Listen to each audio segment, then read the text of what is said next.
تو میرے بھائی اللہ ہمیں بیٹے ذبح کرنے کا بھی حکم دے دیتا تو ہمیں کرنے پڑتے، لیکن اللہ کی رحمت ہے، اسلام چونکہ آسان مذہب ہے. وہ تو ابراہیم خلیل اللہ تھے، اللہ کے خلیل تھے، ان کو اللہ نے حکم دیا بیٹا ذبح کرو. اللہ کو پتا تھا یہ میرے خلیل ہیں، کر دیں گے ذبح، لیکن اللہ نے ہمیں ہلکا حکم دیا، بیٹے نہیں، کیا ذبح کرو؟ جانور ذبح کرو. اس پہ یہ کہنا ہے کیوں اتنے پیسے غریب کو دے دوں، اتنے پیسے فلاں کو دے دوں.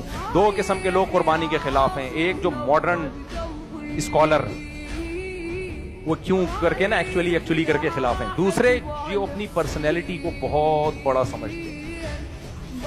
بکری کے ساتھ کھڑے ہوئے کبھی سیلفی آ جائے ان کی تو ڈوب کے شرم سے مر جائیں گے. جانوروں سے محبت کرو میرے بھائی، کھاتے ہم انہی جانوروں کا گوشت ہیں، انہی کا دودھ پیتے ہیں. خدا کی قسم موبائل پہ پابندی لگ جائے نا من نہیں مرے گا. گائے نے دودھ دینا بند کر دیا، بیڑا غرق. سمجھ رہے ہو؟ مجھے اور آپ کو ٹیکنالوجی سے زیادہ گائے بھینسوں کی ضرورت ہے، بکرے اور دمبوں کی ضرورت ہے. یہ ہمیشہ رہیں گے، ان کی ضرورت کبھی ختم نہیں ہوگی.